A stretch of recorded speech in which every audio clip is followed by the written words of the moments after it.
Welcome to another episode of Question Everything, where we dig into topics that matter most to your life and future. Today, we are thrilled to have Paul Franks Jr., the insurance expert and author of Stop Trying and Go with Paul, joining us.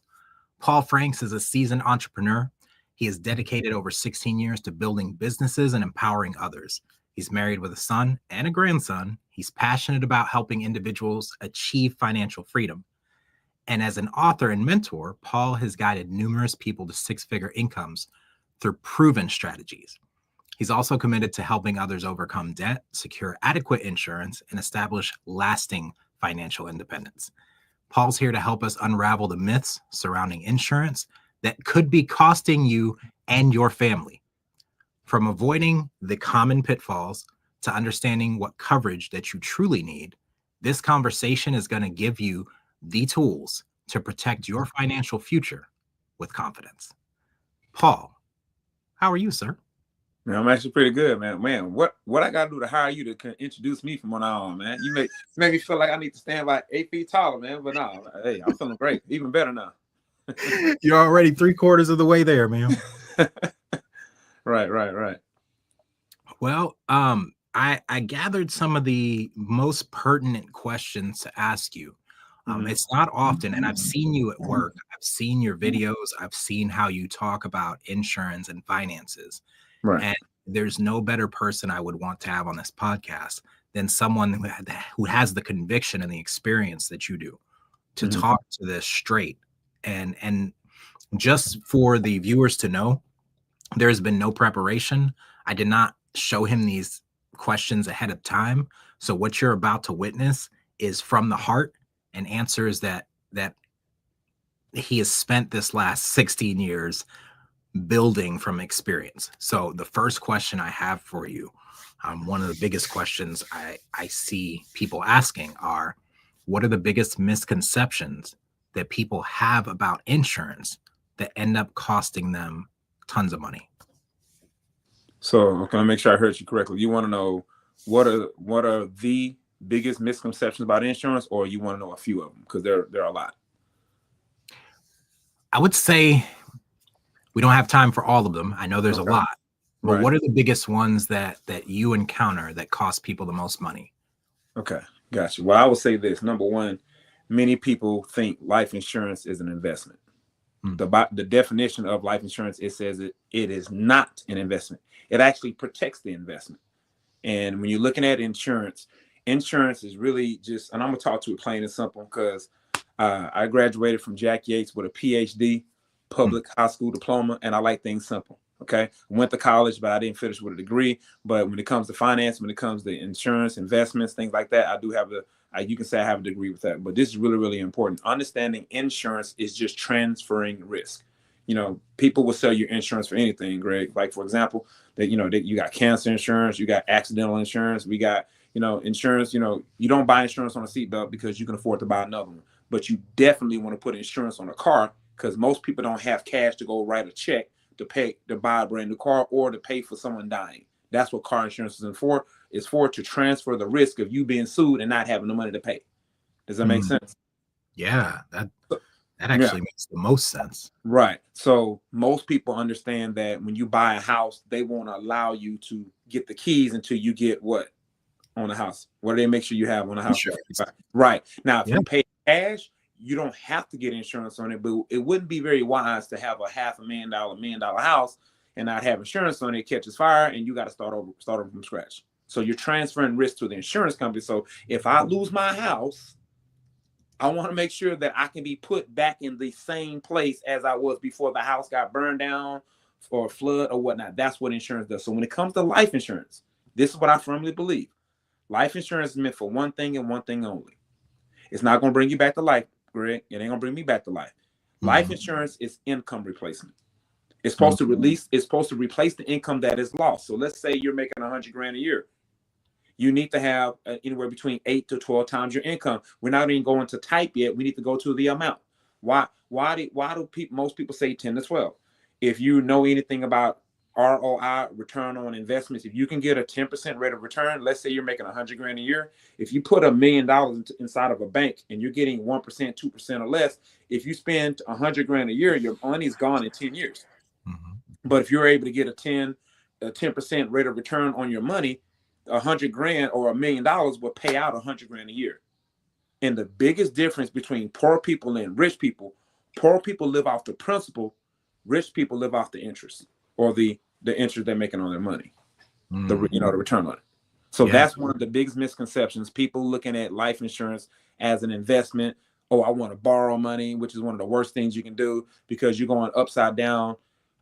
It's life insurance. When you borrow money on your life insurance, it's like the payday lender of the middle class.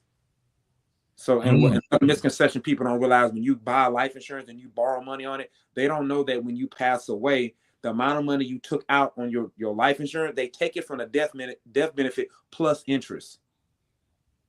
The second misconception is they're thinking that it's their money. And I always have to let them know, when you borrow money, who does it belong to? Like, just in anything, if you're borrowing money from somebody, who does that money belong to? Well, obviously not me. Bingo. So right. Bank, or it's an insurance company, or it's someone other than myself. Right, exactly. So when people buy life insurance, the first thing they want to know, hey, can I borrow against it? Can I borrow against it? Why do you want to instantly get into life insurance and thinking about borrowing money? When you borrow money, you're going into debt. So we teach people how to grow. Instead of getting into debt, we teach people how to grow their money so they become self-insured. Most insurance companies want you to pay life insurance for your whole life, Greg. If you're paying life insurance like this for your whole life, who's making all the money? The insurance company. Which means not me and you, right? Right. So we teach people to get the amount of coverage you need. So in case you die today or now, that your family has enough money to pay off the house, pay off the student loans, credit card, whatever need be, where where their financial goals don't have to go 6 foot under with you. So in other words, I have over $2.5 million worth of life insurance on me. My wife and I, we own 3 houses. They're not paid off yet. So if I die today while I own this car, my wife will have enough money to pay off all 3 houses, off the student loans and my car that I have, and still have over $1 million left over. That's important to me. Because life insurance is supposed to replace my income. So I have more than 10 times my income to make sure my wife can at least maintain, but more importantly, she can live better when I leave here. I don't want her to put my face on Facebook with no GoFundMe talking about my husband selling insurance and investing in everybody else, but he left me in a position where I got to sell one of our houses because I can't afford it. So life insurance is supposed to step up when I can't step up. When I step down, when God calls me home, insurance is supposed to take my place. That's what it's for. So that's one of the biggest misconceptions, is just people don't know what the insurance is for. They're treating it like an investment. And I always tell people, if you want your insurance to act like an investment, don't get something that acts like an investment. Get a real investment. Never mix. Another misconception is people want to mix insurance with investment. Never mix insurance with your investments. It's not a good idea. The first type of insurance ever created was term. And then if you know anything about, well, I'm sure you do, most companies, all they really care about is making what? Money. Right. And so term insurance was the first type of insurance ever created. There's no such thing as borrowing money on your policy. There's no such thing as growing money in your policy. But some companies got together and say, hey, I got an idea. Let's convince people to give us more money, 2, 3, maybe 10 times more money, and we'll give them a savings account. It won't really be theirs, but we'll let them borrow it. But the catch is, let's just say you had $1 million worth of insurance, and we're just gonna call it A Life. We're gonna just give it an A Life. And then let's say you grew up to about 200 grand of cash value life insurance, and you got $1 million worth of life insurance over here. You got $1 million worth of life insurance, and you got $200,000 worth of cash value. You die, you never touch the 200 grand. Guess how much your wife gets? And you pay for both of them, by the way. So you got $1 million here and 200 grand here.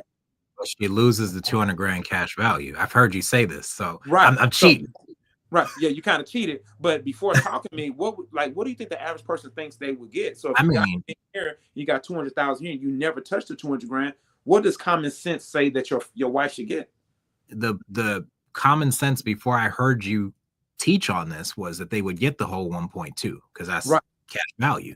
Right. And so when it cash value, by definition, it belongs to the company. That's why you have to borrow it, and that's why they can charge you interest. Imagine going to your bank account, Greg, and you say, I want to take out $500. They say, okay, here's $500, but we're going to charge you 6% to 8% until you pay it back. How would you respond to that? Okay, I'm going to take my money and go somewhere else.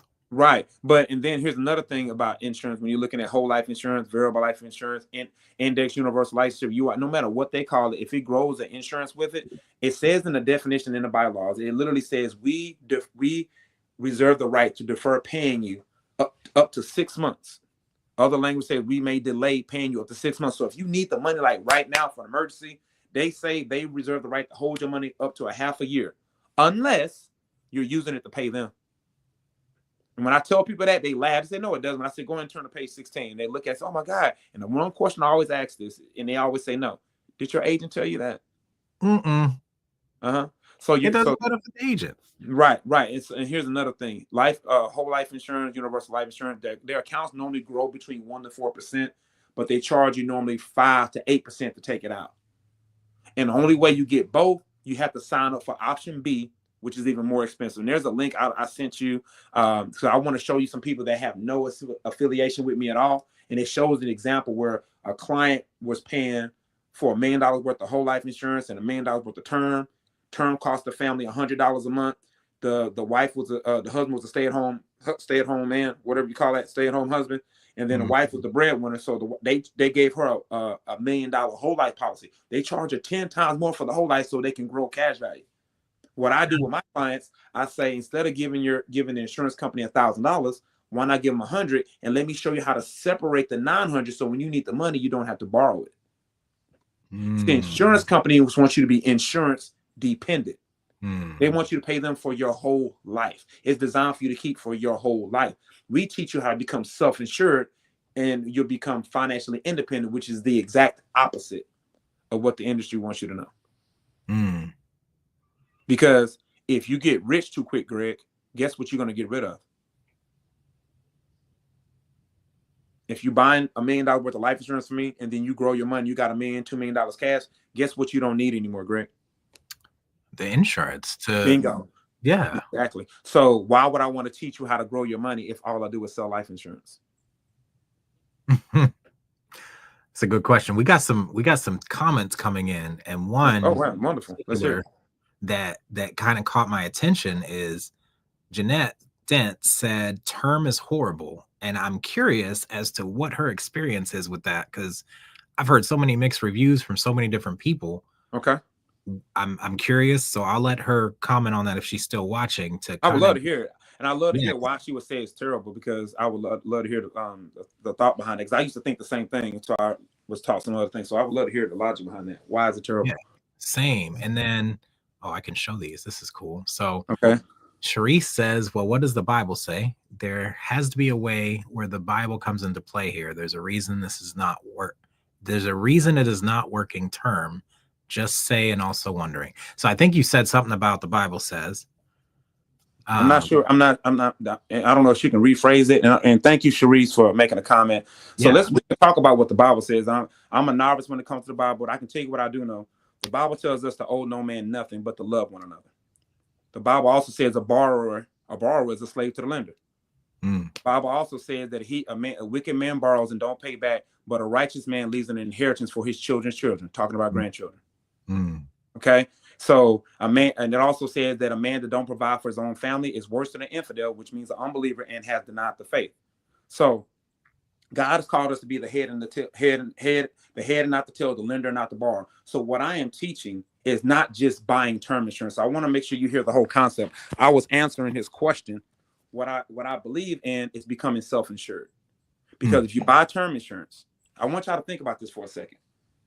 I don't want you to get caught up on the terms. Don't focus on the policy. I want you to focus on the plan.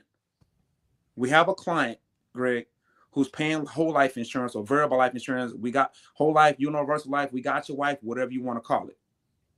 What would you rather have? Now, I want to ask the people in the comments. I hope they can hear me. 30 years from today, the time's going to go by anyway, Greg. You're married. I met your beautiful wife. And I'm going to ask you, Greg, and I'm going to let the people ask in the comments. And I would love to hear from people who don't sell insurance, because if people really just listen to this, the answer is going to be the same. 30 years from today, would you rather have $1 million worth of life insurance where your husband or wife or children has to die for you to touch it? Or would you rather have the $1 million cash and you can spend it with your family? What would you rather have if you had a choice? I would rather have the $1 million cash and spend it with my family. And I've been doing this for 16 years. I've never met anybody, unless they hated their spouse, Nobody ever says, I'd rather my wife have to die for me to get the money. Okay.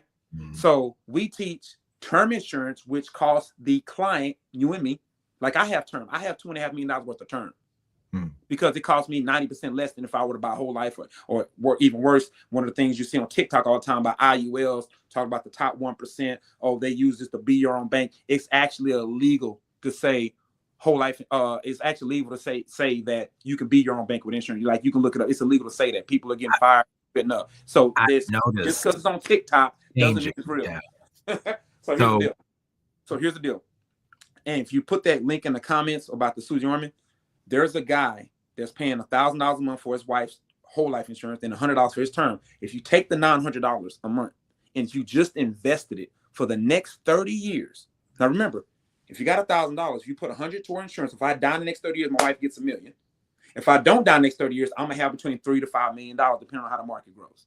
And let's just say if you just put at a 9%, and I'm gonna give you an exact number. So I'm gonna give you some real numbers and just give you a compass. If you put that link in there so they can pull it up and watch this on their own time, I'm gonna type in $900 a month. I'm gonna put 10% for 30 years, $900 a month. I don't know if you can see this. This is $900 a month. That's $1.8 million. So in 30 years, you would be paying $1,000 a month for 30 years just for your family to get $1 million. So when you pass away, they only pay $1 million. With me, you can pay $100 a month. In that example, you will pay $100 a month. If you die, your family gets $1 million. If you don't die, you got $1.8 million cash, and you're quote unquote self-insured. Now, if you want to keep the $1 million, you can renew it. Now, here's another misconception. All term is not created equal, Greg. What do you mean by that? I'm so glad you asked. When you buy term insurance, it's like a car. You know, like my wife drives a Hyundai, then you have a Honda. You know, before we married, she bought a Hyundai. Now, those of you that know about Hyundais have a longer warranty than a Honda. Hyundais cost less, Hondas cost more. But Honda has a inferior warranty compared to Hyundai. But which one is a more valuable car? Honda or Hyundai? Honda. Right. So why does Hyundai need to offer a 10-year warranty to get you to buy their car? Because it's not as reliable. Bingo. So it's not about, so you can't look at a policy and say, oh, because it's cheaper, it's better. But also you can't look at a policy and say, because it's more expensive, it's better. And that's where a lot of people fall for, paying more money, thinking if I pay more, I'm getting more. That's not necessarily the case. You have to understand how insurance works. So common sense would say, if I'm paying 10 times more, I should get 10 times what? 10 times more money. Right, Yeah. Right. So what I'm saying is, if I need $1 million and I have a choice between paying 100 and paying 1,000, why would I pay 1,000 if I'm still only going to get $1 million when my wife passes away? And I love what you said, Sharice. All insurance is not created equal. Yes, all insurance is not created equal, and not all term insurance is the same, and not all companies do the same thing. So what you got to understand is term insurance and investment difference. It's like a theory of decreasing responsibility. So right when you're young, I'm 44 now, but when I first got insurance, I was in my 20s. I had a mortgage. My son was like 3 years old. My mortgage was brand new. But 30 years from now, that mortgage will be paid off. My son, 30 years from now, will be in his 50s. My grandson will be in his 30s. So my need for insurance goes down. But as I invest every month, Greg, that $900 a month will wind up being more than my insurance. Okay, let me ask you a question, because Jeanette put her explanation in here. Said when you need more insurance after those 30 years, your health is different. Most people don't qualify anymore, so you've wasted. That's a great question. I'll wait for somebody to ask that question. Thank you, Jeanette, for putting that out there. Again, all insurance is not created equal. Yes, there are some companies out there which is unfortunate. They'll take care of you when you're young and healthy. And this is what I call the theory of decreasing responsibility. I wish I could draw something on here. So I want you to imagine like a DNA. You know, you got the DNA that goes like this. Double helix. Yeah. Helix. So we're going to do it sideways. So let's look at this up here. This is your health when you get term or whole life, whatever you want to call it. Your health normally, when you're younger, is up here. As you get older, like Jeanette said, your health goes here. It goes down. If it didn't go down, we would never die. But unfortunately, our health goes down. So this is when the term runs out, and it's okay. Term runs out. What you want to do? They'll tell you, here's the catchy part. They will allow you to convert it over to whole life with no physical, most of them. But they won't let you convert it to new term unless you can requalify.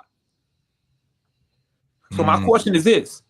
Why won't you allow your clients to choose which one? Why? The reason being is Whole life insurance, again, costs the client 10 times more money.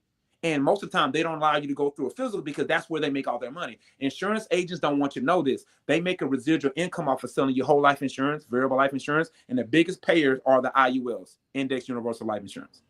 The company that I use for life insurance, they don't once approved, always approved. So when I need to renew my 2.5, I can have cancer, I can be in my deathbed, I can be about to die. It doesn't matter. I'm guaranteed to be able to keep that same amount. Only thing they're going to do is charge me at the age that I am. No, most insurance companies don't do that. And that's the problem with buying cheap term or the lowest cheap rate term. They won't let you renew it. The only thing you can renew it to is whole life. And if you had a heart attack, you're stuck with either going to whole life or going to what we call an ART, annual renewable term, which means your agent gets a new commission every year because it's annually renewing, and every year it goes up. Wow. One more thing that's really important when you're buying the cheap Hyundai term. You don't always get what you pay for, you get what you sign for. So, for example, they said, man, Paul, they always ask me, Paul, how is that legal? My answer is always this, Greg, because you signed for it. So and we read terms. Right. So if you buy ABC term, and let's say our term is $80, you may buy their term for the same coverage for $30, and you think you're winning. But in year 20, the rate goes up every single year, and you had a heart attack, you can't qualify to get out of it, and now you're stuck. And I call it like a bait and switch policy. Wow. You probably don't know what I'm talking about, but Greg, if you live long enough, you probably dated somebody. You're like Dr. Jekyll and Mr. Hyde. They act all nice and all pretty, or you dated a man who was all, hey, I got you, boo. And you get together, and they want to go 50-50, or they don't want to pay nothing. Now they can't find a job. That's what these insurance companies do. They whine and dine you on the front end, but as soon as you get sick, got them, and then nobody else will take you, and their rate normally goes up 12 to 20 times the amount you started off with. So you started off with $30. Well, this other company stayed at $80, but they stay the same for the full 30, 35 years, where theirs only stay locked in for 20 years, and it goes up every year. So imagine going from $30 a month, then year 21, it goes from 30 to 300 to 400 to 800 to 1,000, and eventually that client will not be able to afford it. And you don't have to take my word for it. I have several hundred policies within the of clients who, when I showed them their policy, they were so upset because people like me, they didn't read that stuff. I had whole life insurance. I didn't read it. Did you read all your policies when you bought it, or you just trusted the agent like I did? Like I did. I haven't even bought because there's so many conflicting stories around it. So I've been reading and like really shopping around to see who's going to tell me the truth about it. Right. Versus who's just trying to get over on me. Right. And it's hard to find that. It's like trying to find an honest lawyer in many situations, that's what a lot of people say. I don't believe all lawyers lie, but the common consensus is most lawyers lie. And I'm telling you, so that is really important. I think it was Jeanette, whoever said that you wasted all your money, you paid for that term, now you can't qualify for it again. Why should you have to requalify for something if you qualified on the front end? Because they know your health is going to go down. That's the dirty secret of insurance companies. Yeah. Not all of them are like that. Not the insurance company I have, they don't do that. I got approved when I was in my 20s, and it doesn't. And that's why I kept this. I pay a little bit more, but I'm paying for making sure I'm going to be guaranteed insurable, and that I can renew it with more term where the rate is locked in, not where it goes up every year. Yeah. And that's why the company I'm with, my rate overall costs less than any other company when you take that factor in.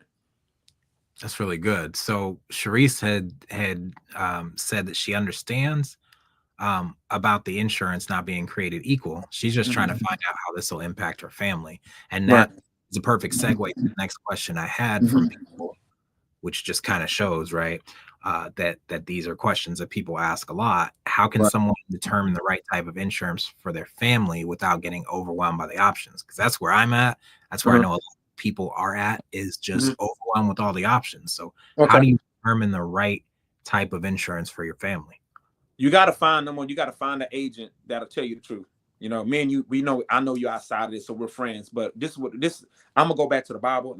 Like you don't have to believe in the Bible. I'm just gonna be true to who I am. This is what I say. The Bible says in Ecclesiastes 10:19, it says, feast is made for laughter, wine is made to be merry, but money answers all things. And to keep it simple, if you don't know the Bible, don't believe in the Bible, I'm gonna quote some movie quotes. Money talks, right? And all the other stuff walks. We heard that, right? Yeah. Money makes the world go what? Round.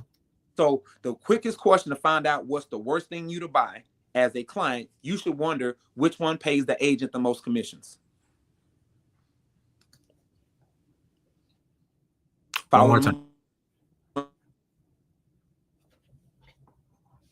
term or is it cash value or whole life? Like which one it is? You got term insurance, the first type of insurance, and you have all these other insurance companies who have different names. You have IULs, variable life, return of premium term. They got made up term, but it's only term insurance where there's no cash value, and you have all the other insurances that have cash value attached. Guess which ones pay the agent the most money up front? Cash value. Right. Guess which one pays the residual income? The ones with the cash value. Right. The reason agents don't like to sell term because it only pays you one time and it pays you less. You get paid one time and that's it. The only way you get paid again if they increase their coverage. If you look for something that's going to pay you for life, they want to sell your whole life. So when you want to look at what's best for you, potential client, is getting the most coverage for your family at the lowest cost possible, and that it will stay the same. And what's best for you is to making sure that when your health declines, they can't decline you for your insurance. That's the policy you need. That's the policy. And no matter what insurance company you go to, term insurance is 100% going to cost you the least amount of money, and it's going to pay your agent the least amount of money. And that's why they're going to either A, tell you not to buy, or B, tell you to buy both. Buying term insurance, buying whole life insurance on the same person is like buying full coverage and liability on the same car. Absolutely foolishness. Yeah, absolutely. So I believe if people really want to go read the Bible on insurance, there's a book called What's Wrong with Your Life Insurance by Norman Bates. You can go look this up on. It's a big book. Most people ain't going to read it. But historically, and it's been proven, buying term insurance and investing in a separate mutual fund outperforms whole life insurance 100% of the time. And the best part about it is the money that you have growing in your investment is 100% yours. And you don't have to wait 6 months to get your money, and you don't have to borrow it, and you don't have to pay interest on it because it is yours. And another misconception is people always say, oh man, if you got all this money, put it into an IUL, it's 100% tax-free. Of course it's 100% tax-free because you're not making any money. It's just the return of your premiums. You're not making anything. And me personally, I would rather pay taxes on $1 million that I earned in an investment than just have $300,000 of money I didn't put in a box and don't have to pay taxes on it because it hasn't grown. Which one would you rather have? $300,000 that they gave you a refund of, they overcharged you, or would you rather have $1 million or $2 million of the money that you would have gave the insurance company and you made it grow for yourself? Which one's better? Not paying taxes on $300,000 or having $2 million to pay taxes on? I'm gonna go with the latter. The money that I'm gonna make that I can grow without having to go through the insurance company agency. Yeah. Right. And here's the nasty part. That insurance that they're telling you don't have to pay insurance. The reason you don't have to pay taxes on it, another reason, because you don't own it. That's why you have to borrow it to get it. And when you die, you don't get it unless you have option B, which costs you even more. So the $100 versus the $1,000 example, it would be $2,000 a month, or double whatever you're paying if you want to get the whole life insurance and the death benefit and the cash value. So I know I'm telling little secrets that insurance agents don't want you to hear because it cuts into their pockets. But me personally, my story, Greg, which you did not ask, but I'm gonna tell you, my mother had about 8 whole life insurance policies when she passed. She borrowed money on her policies. The agent told her she didn't have to pay it back. By the time she passed away, the amount of money she owed on the loan, we basically owed them money. We got nothing. My mom been paying for whole life insurance for over 30 years. That's when I got serious about what I did. My mom died in 2011, massive heart attack. House got foreclosed on, cars got repossessed, and my mother died feeling good knowing that her kids are going to be taken care of. And me and my 3 sisters have never been the same. So that's why I'm so passionate about what I teach, because I didn't take it seriously. My mom literally said, okay, baby, I'm going to meet with you when I get back from the Bahamas. I said, Mom, we need to talk. My mom made like 8 appointments with me. She kept pulling it off. My mother literally died 3 days after our last conversation when she was supposed to go to the Bahamas to take her business global and whatnot. But she died of a heart attack. And even if she wouldn't have died, I couldn't even help her because she had the heart attack when she died before I made it back to Texas. And I was living in Mississippi at that time. Wow. So I feel this, right? My dad died a year and a half prior, had no life insurance. His house got foreclosed on. So I'm telling you something like, my mother went through bankruptcy. My father was a minister. And I can't speak for you, Greg, but I don't know how you did in class when they taught you how to get out of debt, stay out of debt, how to invest your money, how to retire before you're 55 with $1 million. I don't know how you did in that class. I didn't have a class like that. I was gonna say I don't think I had that class, sir. Yeah, right. I don't know how you did at the kitchen table when your parents taught you about money, how to get out of debt, stay out of debt, and how to invest your money. My parents didn't talk to me about that. I learned from the school of hard knocks. Yeah, money was grown folks' business. Yeah, my mother made 6 figures. She lived paycheck to paycheck. My dad never made 6 figures. He lived paycheck to paycheck. My mother was living in a 7-bedroom house, 5 bathrooms. My father living in a 3-bedroom, 1, 2, No, 1, 2, 3 bedroom, 2 bathroom house. And I never wanted to be in a house so small where I couldn't entertain guests, but I also didn't want to be in a house so big I couldn't afford to go out to eat. So no one talked to me about money until I got introduced to the company I work with. And I'm like, wow, this is why some athletes, as soon as they retire, they go broke. Wow. Because just because you have money doesn't mean you have a financial mentality to maintain that money. Oh no, I know that for sure. Like I got myself in a pickle. Came into money a little too fast before the financial literacy. Right. Started spending more than I had, and now living paycheck to paycheck with multiple 6 figures. I ain't got no money, and it's like I can either cut down on expenses or make more money, or both. It could be both. I'm trying to figure out where to cut down, but I've got so many accounts open, so many things that I have to pay. Just sitting thinking about doing it is and if you think about it, just like working out, thinking about how you're gonna lose weight, when you really get serious about something, you hire a coach. You know, you hire just like you hire Myron Golden to help us. So when you're really serious about it, you hire a coach. I can help you. There's several people that can help you take the thinking out of it. Just make a commitment. Stop thinking about it and just be about it. Right. Because the fact that you're making multiple 6 figures, at least you can attack it. Because whatever you quote unquote lose, you can't take none of this stuff with you when you die. Right. So you might as well not stress about it because none of it's yours. We're just stewards. So we got to understand we are just stewards here. And my wife does not belong to me. My children don't belong to me because when I'm dead, then they're not going to be sons and daughters in heaven. We're all going to be. My faith is, we're all sons and daughters of God. So I'm not going to have a wife in heaven. So I don't own nothing here. I'm just a steward. So I want to be wise stewards of the time I have here, and that includes money. Yeah, if I could give any little nugget to anyone to not make the same mistake I made, like hire a coach before you come into money or as soon as you know it's coming, and manage that money or steward that money in a way that's more effective than what I did. Because you can learn from my mistakes and you can learn from Paul's wisdom. If you look at the word knowledge, many people know this verse. It says, our people perish. My people perish for the lack of what? Knowledge or wisdom. Knowledge. You're right. You had it right. Yeah, knowledge. If you look at the word knowledge, there's 2 big words in knowledge. What do you see? Know and ledge. And if you don't know, you won't have a ledge to stand on. So that's why it's so powerful to understand that God, God talks more about financial stewardship in the Bible than heaven and hell combined times 2. Meaning, if you grab all the scriptures in the Bible that mention heaven and hell, and all the scriptures that mention money and financial stewardship, there's 2 to 3 times more scriptures about financial stewardship than it is about money, than it is about heaven and hell. And I was like, man, that ain't true. I researched it and I found out. So, okay, and then I asked why. In real talk, I prayed and God literally said, hey, let me take you to the scripture. James chapter 1, it says, if any man lacks wisdom, let him come to God and I will give it to him freely. I didn't understand why does God talk about money, because I heard the love of money is the root of all evil. So why you talk about money so much? But God took me to the scripture where it says the greatest commandment of all is to love the Lord your God with all your heart, soul, and mind. And he said the second greatest commandment is like it. Love your neighbor as you love yourself. That was in the book of Matthew. He took me over to Proverbs 3:5, says, trust in the Lord with all your heart. And lean not into your own understandings, and all your ways acknowledge him. Okay, what they got to do with money, Lord? Then it says in the next scripture over, it says, where your treasure is, your heart will be.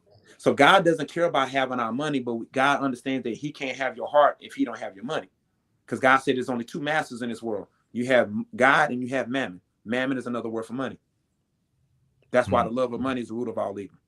It's in competition with God. You can't serve 2 masters for your loved one and hate the other. Bingo. So this is what happens. Most people, they love money and they use people to get it, Greg. What I teach my agents is to love people and use money to show it. Use money to serve. Use money to help instead of using people to go get the money.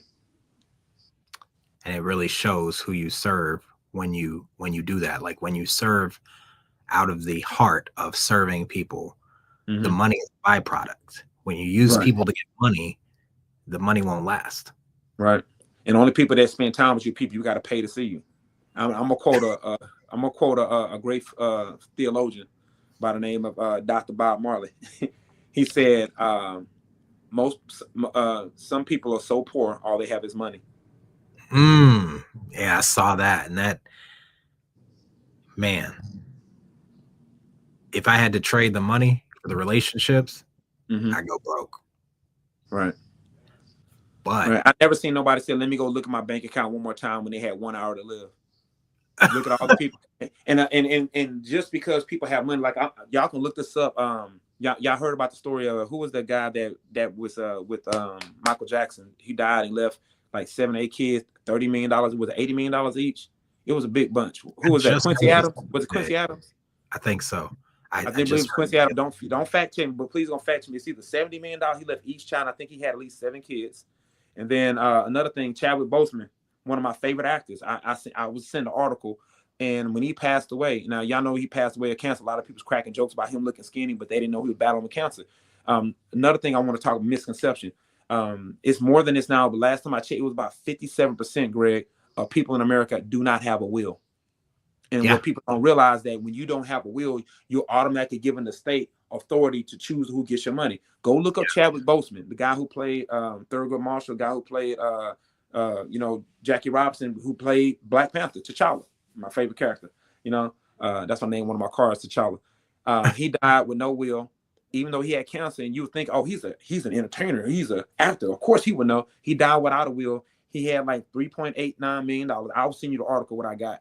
$3.8 million, and because he did not have an attorney, out of his $3.8 million, his wife got $1.15 million, and his family got $1.15 million, but the courts and the probate took $1.5. I'm gonna say it again. The family took $1.15. Who the family is, I don't know. Whoever the court decided, the wife got $1.15. So the family got the same amount of money that the family got, which is jacked up, in my opinion. If you married, your family should not be getting more money than the wife. That's just me. WIFE, why I'm favored every day. The Bible says, man who finds a wife finds a good thing and obtains favor for the Lord. Ain't no way my son and daughter's going to get more money than my wife. That ain't happening. But anyway, that's just me. But the court system, they ain't get equal what the family got. They got more than the wife got. All because of poor planning. So I'm here to tell you today, if you do not have a will, get a will. If you don't know how to get a will, write something down and get it. And make sure you write down what you want done with your money and get it. What do you call that thing? Get it, not a subpoena. Notarized. What is it when somebody can see you signing it that you're not doing under duress? No, right there. Get notarized. Get it notarized. You don't have to get all fancy, and then you can actually. You don't need an attorney. Go get some paper. They'll tell you what to do, how to get a living will. You ain't got to hire an attorney. Jeanette asked a really good question too. She said, "Do we have to sign up for your insurance program to gain the financial stewardship benefits you're mentioning?" Well, it depends on what you call the financial stewardship ministry. So, for example, like I train people that I work with on how to handle their finances, but you don't have to buy insurance me to get the financial stewardship. But like my clients, they get it by default. So people who invest with me, I teach them that by default. They call me, I set up an appointment, and they get an ongoing relationship with me, or my agents. So I have about 100 agents, so they do that. So that's what we do at our program. But most people, when you want that kind of advice, they're going to charge you an hourly fee because just like you, Jeanette, you probably don't work for free. And you also got to be careful. Just because you pay for something, it may not be good. So you got to find somebody that is going to be honest with you, even if it's going to be to their detriment financially. And I don't take all clients, because some people I tell them, hey, I can't help you. Your health is in a position where you can't get it. And there's some companies they'll take you no physical, no nothing. And you got to read the bylaws on that. How real do you think your insurance is? If they don't check you, you think they're gonna give you $5 million policy without checking you? I mean, come on, you see all these commercials out there. Then you got the commercial they're talking about guaranteed insurance, but you can only get up to $35,000. Then again, they charge you. You ever seen those commercials? They show the old black couple, the old white couple. Oh, I didn't even have to get a physical. It doesn't matter about prior history. You ever seen those commercials? I don't watch too much TV, but less than 35 cents a day. You ever seen that? Yeah. Okay. Yes. Yeah, the less than 35 cents a day sounds good until you read the fine print. Like if you watch those what do you call those pharmaceutical commercials? They always say all the good stuff with the people dancing and singing, and then they say real fast, hey, you got a headache, take this medicine, you feel good, but common side effects are they go real fast. Death, murmuring, slurred speech, hemorrhaging, more death, and they say it so quick you don't even hear it. So when you listen to those people that give you guaranteed insurance, it tells you it's less than 35 cents a day per, what do you call it? What's the word? Per unit. And anybody that's listening, do y'all know what a unit means? If you're not in an insurance business, what does a unit mean? Like, do you think most people know what a unit is, Greg? It says less than 35 cents a day per unit. What's a unit? Yeah, that's a good question. Anybody know? Anybody listening know what a unit is that's not in insurance? Because I didn't know what a unit was until I got in. A unit, Greg, is $1,000. So if you do the math, on 35 cents a day. And that sounds real cheap. Oh, it's only 35 cents a day. So you grab your calculator, you do 35 cents times 31 days, it's $10.85 per thousand. Per thousand. So if you wanted $10,000 worth of coverage, it's going to cost you $108. Whoa, okay? $108 whoa. for $10,000. So it sounds cheap until you do the math. And if you look at, if you wanted to get $20,000 worth of coverage, you multiply that times 2, you're going to be paying $217 for $20,000. $217, yeah. If you multiply that times 12, you're going to be paying $2,600 a month for $20,000. And what they don't tell you, if you die within the first 2 to 3 years, they only give you a refund of premiums. Most of these companies, you have to pay the premiums for at least 3 to 5 years before they pay the full amount. If you die before 1 year, they give you a refund of your premiums. That's it. If you die after 2 years, they may pay you 20%. After 3 years, like 40%. Some of them is 5 years, you get paid the full $20,000. But if you do the math, $2,600 a year. That's a year, yeah. Times 5. Times 5. You didn't gave them, think about more it, than the premium, or more in premium than the total coverage. Right. So if you do the math on that, they get over on people because they don't do math. Right. So what happened is, it's like the now and later candy. You ever heard of candy? You got now and later. You know what I'm saying? Yeah. So with life insurance, if you don't pay now, you eventually gonna have to pay what? Later. And it's always gonna cost more to pay later, just like in investing. If you were as a baby, and even though you don't have any money as a baby, if you just save $50 a month, or your parents would invest $50 a month for you until you turn 18 and then put no more money in there, by the time you turn 62, you have about $1.8 million. That's just $50 a month that instead of them buying you a pair of Jordans that you'll never wear again, if they just invested $50 a month for you as a baby and stopped at age 18 and let it sit into an account, averaging about 10%, you have almost $2 million before you're 63. Would you say that's a little deal or a huge deal? I mean, that's a huge deal. If I didn't have to do anything for it, right, and it was just done for me, why are we not teaching our kids this? Right, because again, you can't teach nothing that you don't know. The reason my mother had 2 master's degrees, she never taught me this. The reason my mother didn't teach me about money, because no one taught her about money. Somebody's got to break the cycle. My mama taught me how to work for money. My mama told me if somebody is hungry and you give them a fish, you have to feed them again. She stopped at the next level, where if somebody's hungry, if you teach them how to fish, you feed them for a lifetime. Woo! What we're talking about, Greg, is teaching people how to own the pond. Because if you own the pond, you don't have to know how to fish. You can let people go take some fish out. You can go fishing, but you need to bring me some fish for fishing in my pond, and you put some lemon butter on your way out. Ownership. Ownership. We teach people how to get the most in life. MOST. I'm going back in my acronym world. I wrote that book by acronym MOST. Most people, they want the most in life, Greg. They want unlimited money. They want ownership. They want stability, and they want the freedom of time. I don't care if you're black, white, pretty, ugly, fine, unfine, whatever you want to call it. Everybody wants the same thing.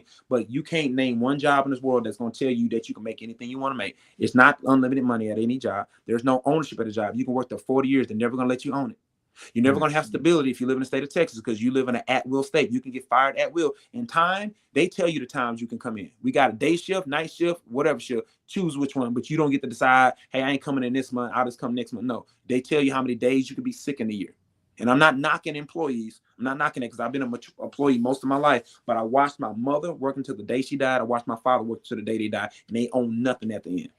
And I don't want that for my children or my grandson. And I sure the heck don't want it for my wife. She's a registered nurse, and she got less than a year left. And she'll be working. I'm going to retire her. I'm going to be paying her to stay home instead of leaving the house at 5 a.m. to go work for somebody else. That stuff ain't going to cut it. But I don't know if we went over time. If there's another question I'd like to ask for somebody. I got 2. Well, I got 3 more. I think you mentioned some of these. All right, bring it. Come on. What are some of the hidden pitfalls in insurance policies that most people overlook? You mentioned a couple. Right. They're all connected. One of the pitfalls with insurance is thinking that all term insurance is the same. It doesn't matter who you buy it from. It does. That's a big pro. So you need to ask yourself, the insurance company you have, what is the financial rating of that company? What does that matter? Okay, just like you got credit scores, you have financial ratings of a company. So if a company, look at the company, see what's their rating as far as paying claims. It's the reason your policy may be cheaper. They probably don't. Does your policy have a war clause? What's a war clause, Paul? Man, that's a great question, Greg. What's the war clause?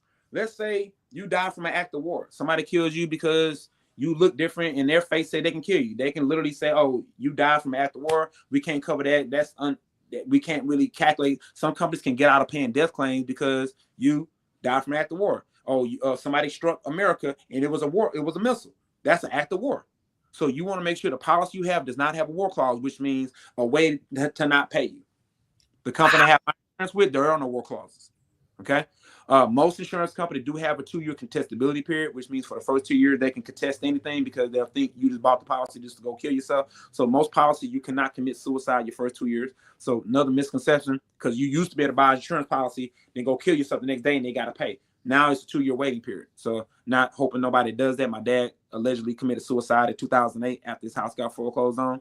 I never could look at the pictures, but that happened. So I'm not making light of that. So please don't want nobody to think I'm making a joke about suicide. And I'm a junior. So yeah. Another misconception, Greg, with insurance is that life insurance is a great way to build wealth. It's a lie. Life insurance is not a way to build wealth. It's a way to transfer wealth. It's a way to transfer 100% tax-free wealth, because people that are real wealthy, when you're leaving millions and millions of dollars from an investment account, they're going to have to pay a luxury tax. What people will do, they'll offset that by buying term insurance, which is the lowest cost insurance, to help cover that luxury tax and some. Dave Ramsey talks about it. He said, I have no need for life insurance, but I have several extra $1 million on me, just SWI. His wife's name Sarah. So SWI means Sharon wants it instead of another big ring on her finger. So wealthy people think differently from poor people, because poor people, in my family, they'll be like, oh man, I ain't trying to leave my kids rich. Okay, then how you trying to leave them? Well, I don't want my kids fighting over money, so I don't want to leave too much. Well, if you left enough, they wouldn't be fighting. And if you had a will, even if they fought, what good would it make? So it's so sad. The excuses people give for not buying, like, well, my mom didn't buy me none. Okay, how did that make you feel? It felt terrible. So you want to be terrible to your kids too? How's it like your mother left you $1 million and she died? I feel great. Why don't you leave $1 million for your kid? No, I can't do that because my mom didn't do it for me. What? Somebody has to break the ignorance. So another thing, life insurance is not for selfish people. It's not. Because when I pass away, I'm not getting none of that $2.5 million. But I feel good knowing that my wife will, and she can continue our legacy. So life insurance is not a way to create wealth. It's there to transfer wealth when you pass away. Because when I'm dead, I can't make any more money, Greg. But my life insurance will give my wife enough money to take care of everything and still live off the interest like wealthy people are doing right now. I don't want my wife to have to work. I want her to work only because she wants to. Not obligatory, not like, oh, I gotta go to work, I'm gonna lose my house. Right. Not gonna have that problem. Or he's gone. Now I gotta pick up the slack. Now I gotta sell my car because he was helping me pay half. He was going 50-50 on me. Like, that's crazy. Like, and I asked this question when I'm talking to husband and wives, and if we got anybody listening, I ask this question and I guarantee nobody's gonna agree. I'll say wife, and I tell her wife, hey, husband, don't answer the question, but I'm asking wife, when your husband dies, they be like, what do you mean when? Like, does he have a contract with God where he ain't gonna die? Oh, okay. So when your husband dies, would you like to have to pick up 1 job, 2 jobs, or not have to work at all? Those in the comments, what do you think everybody says 100% of the time? I say, when your husband dies, would you want to be in a position where you have to work 1 job, pick up 2 jobs, or not have to work at all? What do you think they always say, Greg? I think they always say number 3, not have to work at all. I've never met a woman who said, oh man, shoot, my husband, I want to have to pick up 2, 3, 4 jobs. Man, I want to work so hard where I don't have no time with the kids. No time for myself. I love to work. I love to work. Yeah, right. Nah. Some people do love to work, but they want to be in a position where they're working because they love to, not because they have to, or they're going to get kicked out. Right.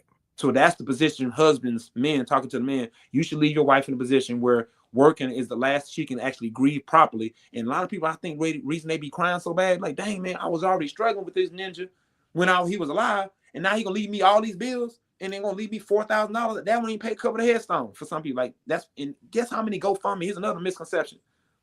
GoFundMe is not life insurance. I'm gonna say it again. They take a cut. Yes, GoFundMe is not life insurance. Yes, they take a cut, and on top of that, it's sad when people get mad at you for not wanting to donate to their GoFundMe. So if you needed $10,000, you would need 100 people to donate $100. Or you can get one person to pay $100 a month, and you can leave a family $150,000 to $1 million. Come on, it's simple. You trying to convince 100 people to give you $100 by Friday so you can pay for a funeral on Sunday, or you can just pay $100 now. Like I said, you either gonna pay now or you're gonna pay what? Later. And that's a huge price to pay to have your face on social media and your wife crying, talking about you left her broke. Man, that'll wake me up out of my sleep. Hear my wife writing a sorry story of trying to gain sympathy because her husband left her. Oh, my husband, he was a good father. I thought he had insurance. I thought he had it on a job. And a lot of people think accidental insurance is life insurance. No, that's if you have an accident while you're alive, right? Right. So let's say, and here's another thing about accident life insurance. If you don't die within a certain time frame, you don't get it. So if you, some of them is 3 months, some of them is 6 months. So let's say you have a car accident and you happen to live 91 days or 6 months and 1 day, they don't have to pay because they'll say you died from complications from the treatment, not from the accident. So that's why you don't want to play these gimmicky insurances. You want to have life insurance. It doesn't matter if you die by cancer or an accident or a plane or after war. Just pay me my money and quit playing with me.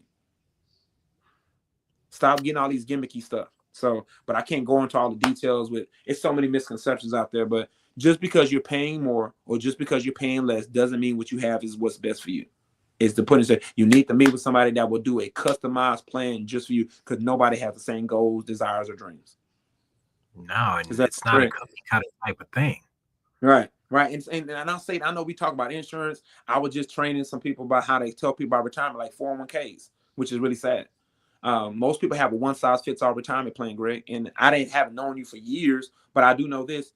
I know you and I don't want to retire at the same age. I know you and I don't need the same amount of money to stay retired, and I know you and I are not going to have the same lifestyle because most people that have a retirement plan at their 401k, their job never asks them, hey, before we start taking money out of your check, Greg, what age do you plan to retire? Did they ask you that, Greg, at your job? Did they say, hey, Greg, before we start taking money mandatorily out of your check that you can't control, when you want to retire, what age? Did they ask you that, Greg? I don't remember answering that. Although, yeah, you will remember if they ask you. Next question they normally don't ask. 99% of people say no, they didn't ask. Did they say, hey, Greg, when you retire at the age that we don't know when you want to retire, we didn't ask you, how much money, Greg, would you need so you don't have to go back and rework? So when you retire, you don't have to go rework, meaning you ran out of money, you got to go back and go to work. How much money do you need to be able to take out of your retirement account every month so you can stay retired? Did they ask you that, Greg, before they started yanking money out of your check? So we don't know when you want to retire, and we don't know how much you need. The last question I'm in here that most of these cookie cutter investment plans don't ask you. Hey, Greg, what kind of lifestyle do you and your wife plan to have when you retire? Like, are you like one of them husbands who you sacrificed your whole life, you went out without, you wouldn't do nothing because you wanted to go without so your kids can have everything? So now it's your turn, or you want to upgrade your lifestyle because it's your turn because you did everything for your kids. Now it's you and your wife to go splurge, or you like one of them husbands that say, no, you've been splurging your whole life. You need to chill out a little bit. You're getting older. Are you looking to downscale a little bit, or are you looking to maintain where you're at? Do you see how these questions, are you looking to maintain, upgrade, or downgrade your lifestyle in your retirement? Do you think that's kind of important to know, Greg, before somebody starts telling you where they're going to put your money at? I think that is the most important thing you can. And so the way I explained it, imagine you and your wife going to go celebrate your 30-year anniversary. And y'all doing what they call it, not re-wedded vows. What do you call them? You're not married. Renewing your marriage, going to renew your vows. You come and meet me for the first time. I said, all right, Greg. Hey, me and my wife about to renew our vows in 30. Okay, great. Here you go. Here's a suit for you. Here's a dress for your wife. Don't try it on until you get to the reunion. What? Wait a minute. You didn't even ask me the color I want. You didn't ask me. You didn't even measure me. I don't worry about it. It'll fit. You would look at me like I was crazy. And if you wouldn't allow somebody to just give you a tuxedo without you telling them what size you are or getting the styling, why would you let somebody do your retirement plan like that? Because I think you would agree your retirement plan is way more important than your suit to wear for one day. But this is the way we've just been taught, just to take what they give us and hope it works the best. And what's the chances, Greg, that if I never asked you what suit you wanted, what color you wanted, and your size, and I never measured you, what's the chance that when you get to your reunion in 30 years from now, that it's actually going to fit? Give me a percentage. The way that I like to eat is like a 1 to 2% chance, if that. Bingo. And that's why it's about a 1 to 2% chance that when people retire, they actually got enough money to stay retired, because there's no way I can set up a retirement plan for you if I don't know when you want to retire, how much you need to be retired, and what kind of lifestyle you plan to have. There has to be a conversation. There has to be questions to be answered before I can tell you where to put your money. Otherwise, if I give you a retirement plan, if I give you insurance before I ask you certain questions, only thing I can be giving you, Greg, is something that I want you to have. Not what you need, it's just what I want you to have, because I don't even know what you need. I don't even know what you want. All I'm doing is thinking about me. When I give you food and I don't ask you what you want to eat, that means I don't care what you want to eat. Kind of like in prison, right? They don't ask you what you want to eat, do they? They just give it to you. Wow. And they treat us like that on job. They don't ask you who you want to invest your money with. They don't ask you who you want your insurance from. They just take it or leave it. I mean, like the school system. You got right. lunch. They don't tell you. They don't ask you what you want and to they eat. tell you when you're going to eat, too. Just like they tell you when you're going to retire. Wow. They don't ask you when you want to get out of prison. They tell you when you're going to get out of prison. I hate to put that picture out there, but that's how these jobs treat us. They treat us like inmates. And we thought we abolished slavery. We just like transferred it to everybody. yeah, we just renamed it. It's more profitable. Wow. I'm so glad people gave us some interaction too. Those are great questions. But I would love to help anybody that would like to meet with me. I would definitely talk to them. There are some things I do won't charge for, but if you just want an honest evaluation, I will do a free policy analysis to look at what you have. No commitment necessary. If you really want to know why term and investing in a separate mutual fund is more beneficial to you as a client, I can show it to you black and white. It's 100%. I'm not saying 98%, 100% provable that if you're healthy enough to buy term, you're healthy enough to buy whole life.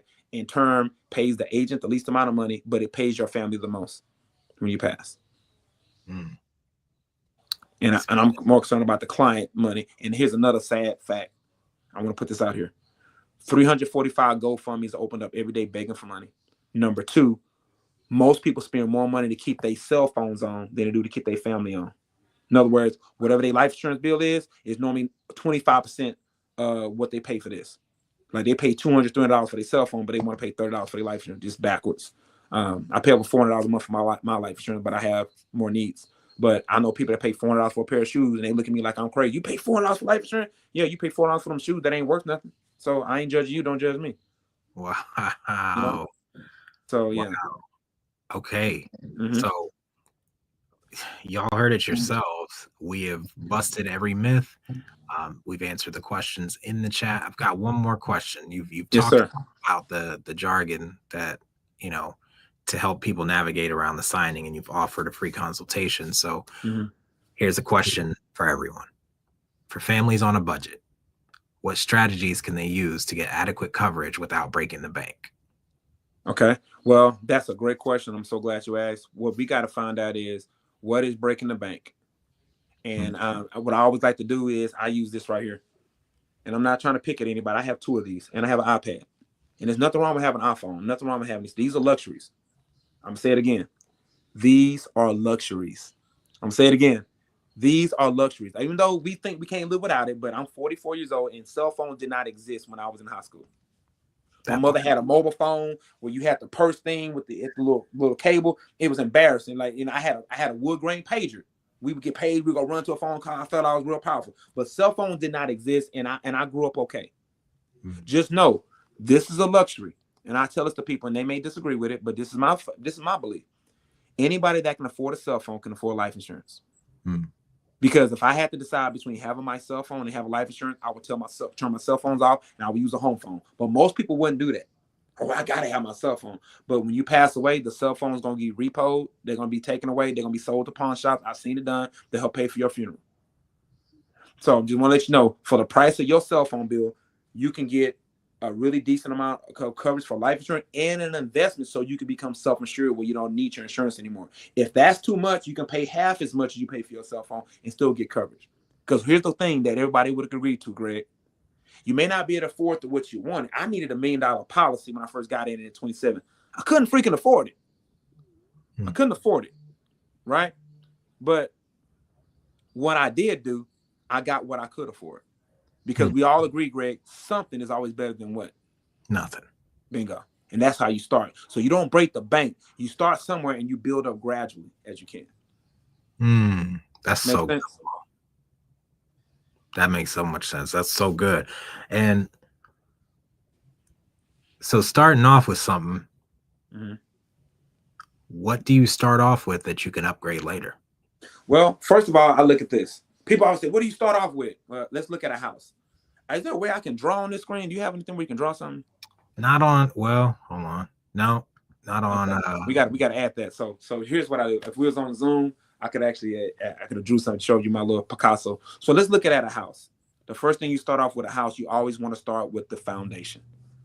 If you're looking at faith, like I'm a Christian, You don't go feeding the sick, healing the sick, feeding the poor, clothing the poor. You start out with your foundation, which is Christ. So you can do all these good deeds and go to hell because you all focus on doing things. You got to get with the foundation. Jesus Christ, the foundation of faith. Same thing when it comes to finances.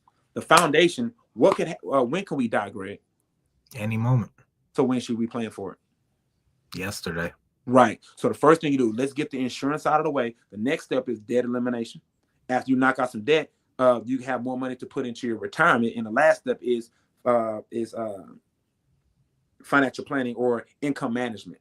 What most people do, they want to manage their income. Let me get my bills together for them, get comfortable. Then after I pay off some bills and get comfortable, then I'm gonna knock out some debt. Then after I knock out some debt, then I'm gonna do my retirement, and then I'll get the life insurance. We say get income protection first. Why? Because when can you die, Greg? You said you can die first. So if you die first, right? And then you leave enough money to what? Knock out the debt. Then you got money to put into your retirement. Then you have money left over for retirement. And I see Jeanette said true, but if you don't pass within that 30 years and can't requalify, how do you lead them? Yes, you may start out paying $100 a month for $1 million after 30 years increase in age. It's true, your premiums increase if your health qualifies after the 30 years. So Jeanette, that is so true. So remember, Jeanette, I'm not speaking for other insurance companies. I'm talking about the insurance that I have. There are some insurance companies out there, like the one I'm with, you don't have to requalify. Number one.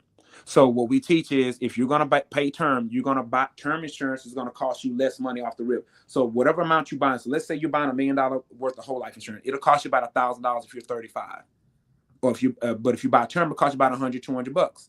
So if you're talking about what's going to happen in 30 years, I showed an example. If you invested the $900 difference that you would have to pay to the insurance agent paying his commissions and the company's profits, if you invested $900 a month out of that example, instead of giving to the insurance company, you will have $1.8 million in 30 years, which means instead of paying $1,000 a month for $1 million, you got $1.8 million, you only paid $100 and you invested $900 a month. So that's what you would do after 30 years. You would become self-insured. What insurance companies want you to be, they don't want you to get to a point where you don't need insurance. We teach you how to get out of the need of insurance. And if you have insurance, it's because you want it. Insurance become a luxury instead of a necessity. We don't want you to be insurance dependent, Jeanette. We want you to be self-insured. So if you buy $1 million and we grew 1.8 million, you no longer need $1 million. Now, if you want it, you can afford it. Versus you don't have $1 million and you got to keep paying that premium because you don't have $1 million. So after 30 years, if you invested the money in that example in the link, you will see $900 a month invested over 30 years is more than $1 million. So you wouldn't even need insurance. So even if you couldn't, quote unquote, qualify, you will have the money already and you don't need to pay for insurance at that point. But without the company I'm with, you can still requalify for another 10, 20 years and get it locked in regardless of your health.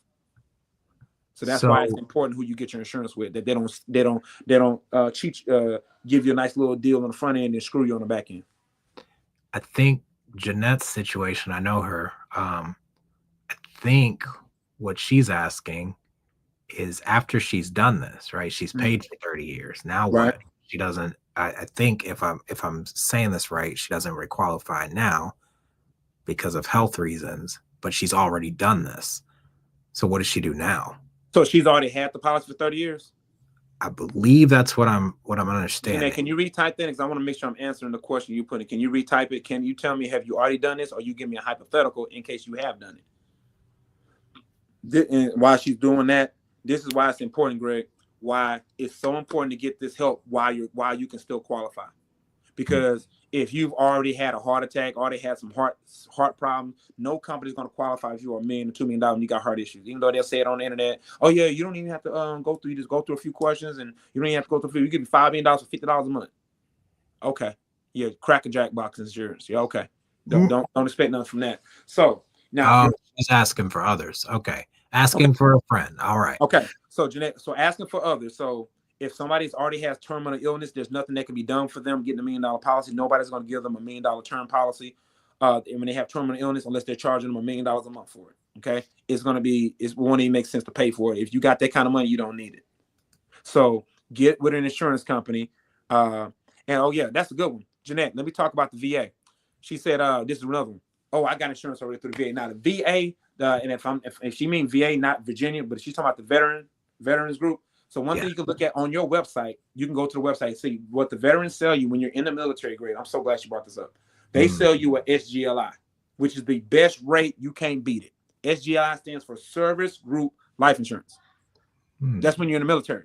When you get out, they turn to a VGLI, which is it's real scary. Do you normally start off with like $400,000 and they cover your wife while you're in the military? When you get out, they drop the wife and your coverage drop down to $200,000, and then your rate goes up every 5 years.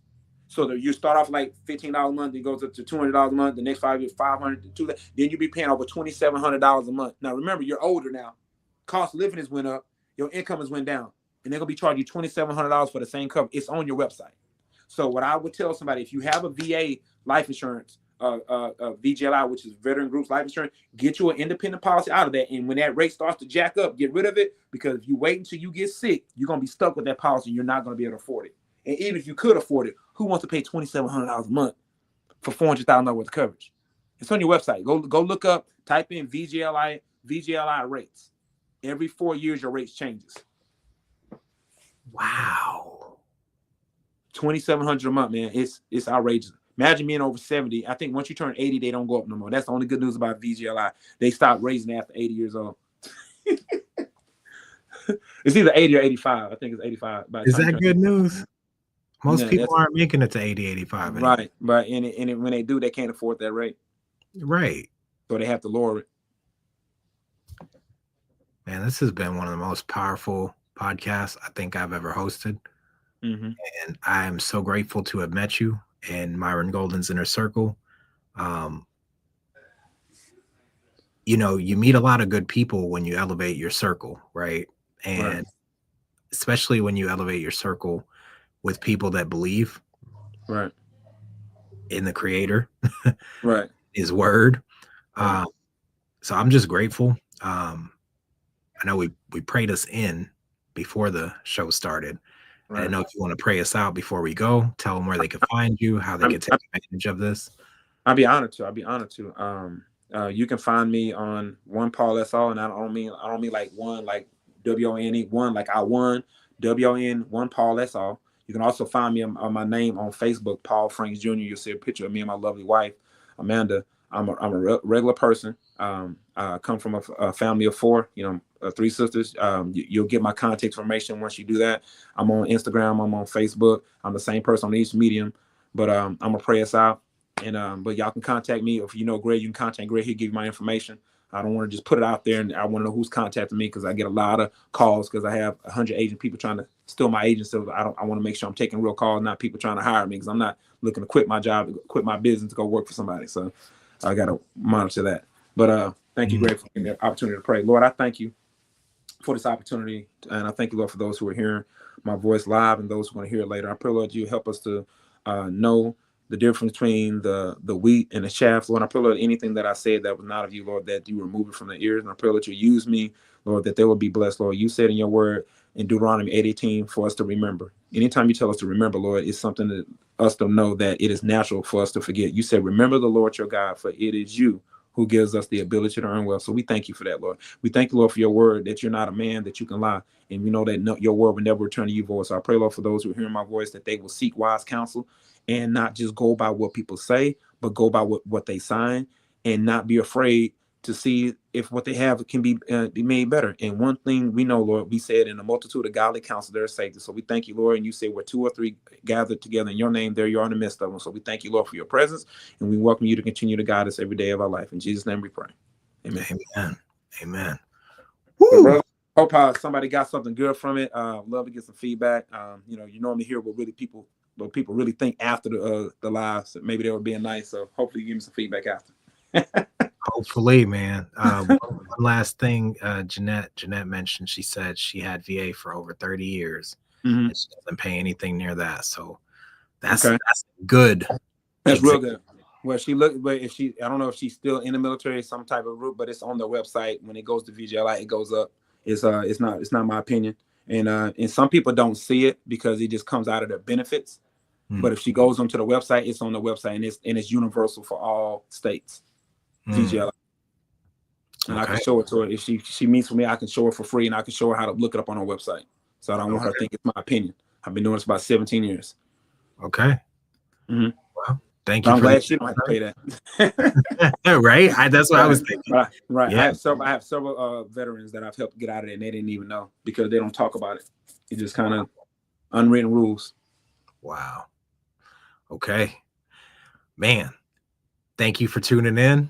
Thank you for being here, Paul. We appreciate you. It was a We are going to pleasure. follow this up with a tax expert next time. We haven't set a date yet. We're waiting Okay. on Oh, they're gonna enjoy Charles. that. Yeah, they're gonna love that because now they're gonna get both aspects, the insurance aspect and the tax aspect. Absolutely. So it's gonna be great. All right, man. Thank you, Brett. I'm gonna end the stream. We'll talk after for a minute, but Go then. until then, continue to question everything because what we don't question ends up ruining us in some way. Question everything but the truth. That's it. All right.